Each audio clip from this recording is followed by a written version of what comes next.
अस्सलाम वालेकुम and welcome back to our next video. तो आज की वीडियो में हमारे पास सिर्फ डिस्कशन होगा और यहाँ पर हम एक चीज़ को अंडरस्टैंड करेंगे कि पिछली क्लास में हमने देखा कि होता क्या है स्टाइल गाइड और क्यों बनाया जाता है। तो आज में हम इसमें ज़रा और जोर डालते हैं उस पर, क्योंकि स्टाइल गाइड अगर ना हो तो यूआई जो बनती है उसमें बहुत ज़्यादा परेशानी होती है।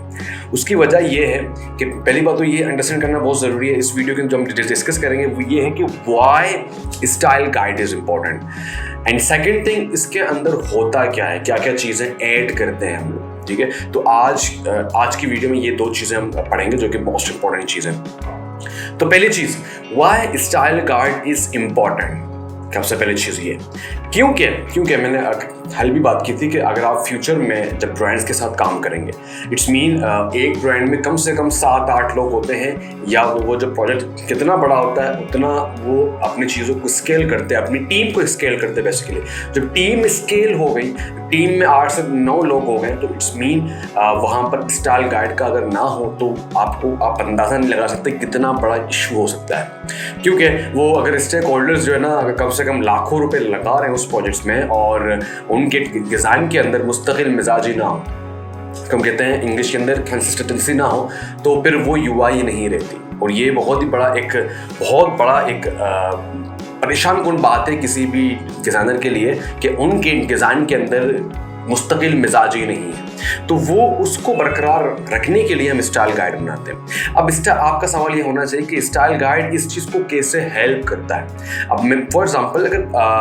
अब 9 लोग उस कंपनी ने हायर किए हैं अपने फाइनल एप्लीकेशन के लिए, तो क्या पता कुछ लोग अमेरिका से हों, कुछ लोग पाकिस्तान से, कुछ लोग मतलब एशिया से हों, कुछ लोग वेस्टर्न या यूरोप या इस तरह से अमेरिका से। तो होता क्या है कि टाइम का बड़ा फ़र्क होता है। क्या पता वो अपने वर्किंग आवर्स दे रहे हैं, मतलब कि दोनों ही डे टाइम पे काम करें, बट जाहिर सी बात जब यहाँ पे दिन होते तो वहाँ रात होती है। तो उस लिहाज से क्या होता है कि अगर वो आगे पीछे भी हो रहे हैं, ठीक है, तो वो उनको एक ही पेस पे रखने के लिए और सेम डिज़ाइन के लिए स्टाइल गाइड हेल्प करेगा। ठीक है, अगर फॉर एग्जांपल हमने स्टाइल गाइड नहीं बनाया, ठीक है, हमने स्टाइल गाइड में चीज़ों को ऐड नहीं किया, जो कि अगला हमारा टॉपिक है, तो होगा क्या कि वो कुछ और बनाएगा, मैं कुछ और बनाऊंगा, दूसरा जो डिज़ाइनर्स है जो नेपाल से काम कर रहे हैं या इंडिया से काम कर रहे हैं, तो होगा क्या कि चीज़ें मिक्सअप हो जाएंगी और वो एक चीज़ प्रॉपर नहीं बन सकती। तो इट्स मीन सारा पैसा ज़ाया हो जाएगा क्लाइंट का। तो इसीलिए स्टाइल गाइड का बनाना बहुत ज़रूरी है, जो कि हम नेक्स्ट क्लास में आई थिंक नेक्स्ट क्लास में हम कंप्लीट यहाँ पे स्टाइल गाइड बनाएंगे, आपको दिखाएंगे कि एक बेसिक स्टाइल गाइड में क्या क्या चीज़ें ऐड हो सकती हैं। तो जैसे कि हमने पिछली क्लास में ये पढ़ा था कि कितने किस्म के होते हैं। एक तो होता है डिज़ाइन सिस्टम कंप्लीट, तो वो हम नहीं बनाएंगे, वो बहुत ही महंगा प्रोजेक्ट्स के लिए होगा जब आप एडवांस लेवल में जाएंगे, या हमारा इरादा है कि एडवांस लेवल भी इस कोर्स का एडवांस लेवल भी हम लेके आएँ इन द फ्यूचर। अगर आपकी तरफ से अच्छा रिस्पॉन्स रहा तो इंशाल्लाह हम एडवांस की तरफ जाएंगे, तो वहाँ पर हम बनाएंगे कंप्लीट डिज़ाइन सिस्टम। अभी हम सिर्फ बनाएंगे स्टाइल गाइड। अब इस वीडियो का दूसरा पार्ट वो हम शुरू करते हैं, वो है कि क्या क्या चीज़ें होनी चाहिए एक बेसिक स्टाइल गाइड के अंदर, जिससे सारी टीम वो एक जगह रह के एक पेस पे रह के काम कर सके, ताकि हमारे डिज़ाइन के अंदर वो जो कंसिस्टेंसी का जो एलिमेंट है वो कंप्रोमाइज़ ना हो, वो अजीब ना दिखे। ठीक है, क्योंकि अगर आपके डिज़ाइन में मुस्तकिल मिजाजी नहीं है तो ट्रस्ट का भी इशू होता है। वो अजीब जाहिर सी बात है, एक पेज पे दूसरा कलर है, एक पेज पे बटन सेम है, दूसरे पेज पे बटन सेम नहीं है, तीसरे में और डिफरेंट है, तो फिर अजीब हो जाएगा, फिर वो जो क्लाइंट का जो काम है वो अच्छे से नहीं होगा। तो अब इसमें क्या क्या चीज़ें इंपॉर्टेंट हैं, इनका देखना बहुत ज़रूरी है। सबसे पहली चीज़ आपके कलर्स, कि आप कौन कौन से कलर यूज़ कर रहे हैं। ठीक है, पहली चीज़ कलर है। अब यहाँ पर जो हमने पहले रूल सीखा था 60, 30 एंड 10 रूल, उस लिहाज से आपने कलर को ऐड करना है। अब कलर के अंदर एक और पार्ट भी आता है जिसको कहते हैं यूजेज कलर भी कहते हैं इनको, या साइड कलर्स भी कहते हैं। लाइक किसी भी एरर के लिए हम रेड यूज़ करते हैं, किसी भी हिंट के लिए हम यूज़ करते हैं येलो कलर, ठीक है। और किसी भी पॉजिटिव या किसी भी कोई चीज़ कंप्लीट हो जाए तो उसके लिए हम ग्रीन यूज़ करते हैं। तो उनको भी ऐड करना ज़रूरी है कि हम इस तरह के डेंजर कलर के लिए, एरर के लिए और ब्लॉक के लिए हम ग्रे यूज़ करते हैं। तो ये चीज़ें भी ऐड करना ज़रूरी है, तब जाके आपकी टीम को मालूम पड़ेगा कि अच्छा यहाँ पर हम एरर शो कर रहे हैं, तो यहाँ पर जाहिर सी बात है स्टाइल गाइड में हमने रेड किया है तो यहाँ पर रेड यूज़ करेंगे, ब्लॉक के लिए हमने ग्रे यूज़ किया तो ग्रे यूज़ करेंगे। तो वो सारी टीम उसी कलर को फॉलो करेगी क्योंकि स्टाइल गाइड पहले बन चुका है। दूसरी चीज़ हमारे पास है आपकी टाइपोग्राफी।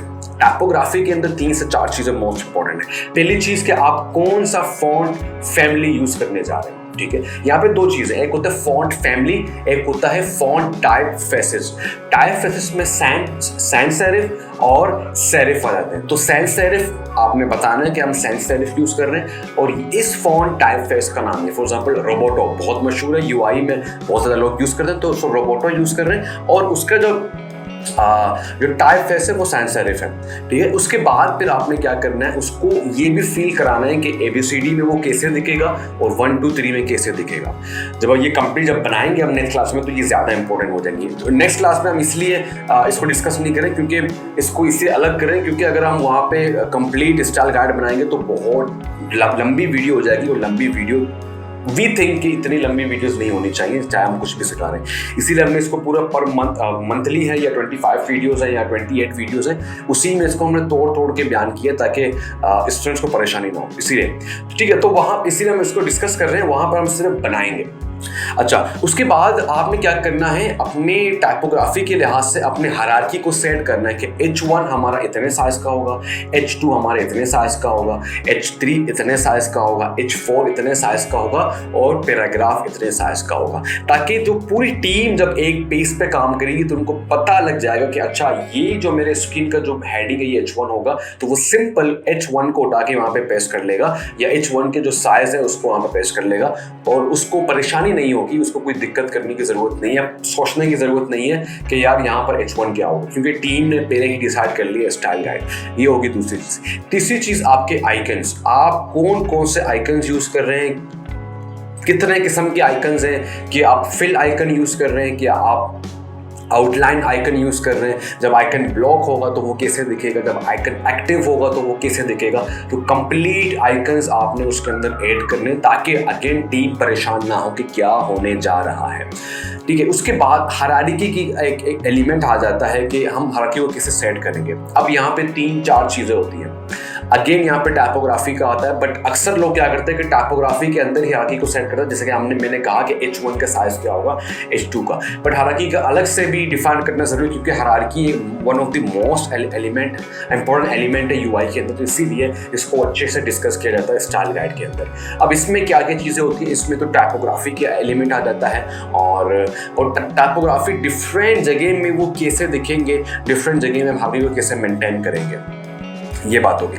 उसके बाद मोस्ट इंपॉर्टेंट पार्ट है बटन्स के, आपके बटन्स कैसे होंगे, आप कंप्लीट अब यहाँ पे 3-4 किस्म के बटन होते हैं। एक होता है main CTA button, call to action, एक होता है कार्ड के अंदर CTA कैसे होगा, एक होगा CTA से जो सेकेंडरी बटन होंगे वो कैसे होंगे, या वो गोस्ट होंगे या तो प्रॉपर होंगे। अब गोस्ट भी एक टाइप है जो कि हम जब स्टाइल गाइड बनाएंगे तो इसको सीखेंगे प्रॉपरली, ठीक है। तो बटन का एक एलिमेंट आ जाता है कि हमारे पास जब ब्लॉक होगा तो कैसे होगा, और मेन CTA बटन का कलर कौन सा होगा, और नॉर्मल बटन का कलर कौन सा होगा, और जब ब्लॉक होगा उसका कलर कैसे होगा, और आया हमारे जो बटन है उनकी जो बॉर्डर रेडियस है वो कंप्लीट राउंड होंगे या हल्का फुल्का होगा। तो each and everything should be discussed in style guide, तब जाके आपकी UI के अंदर मुस्तकिल मिजाजी का एलिमेंट आ जाता है। तो ये थी सारी चीजें जो कि हम स्टाइल गाइड जब बनाएंगे इनको ऐड करेंगे उनमें कि कैसे इनको बनाया जाता है। अगेन मैं आपको वही कहूंगा कि ये स्टाइल गाइड इतना, मैंने आपको कल मिसाल भी दी थी जो कि रियल केस स्टडीज हैं, उन्होंने भी इतनी चीजें ऐड नहीं की, क्योंकि ऐसी बात है टीम के ऊपर है। जब बड़ी टीम होती है, जब कोई बड़ा प्रोजेक्ट होता है तो वहां पर हम डिजाइन सिस्टम तैयार करते हैं ताकि कोई परेशानी ना हो, क्योंकि वहां पे 10 से 12 लोग काम कर रहे होते हैं। मगर आप हैं, अगर आपकी 1-2 लोगों की टीम है तो style guide is enough for you. अगर आप अकेले काम कर रहे हैं तो आपके लिए भी ये 4 से 5 चीजें स्टाइल गाइड के अंदर बहुत ज्यादा करामत होंगी, बहुत ज्यादा हेल्प होंगी। तो आज की वीडियो में इतना ही, नेक्स्ट नंबर बनाएंगे style guide. Thank you so much for watching. अल्लाह हाफिज़।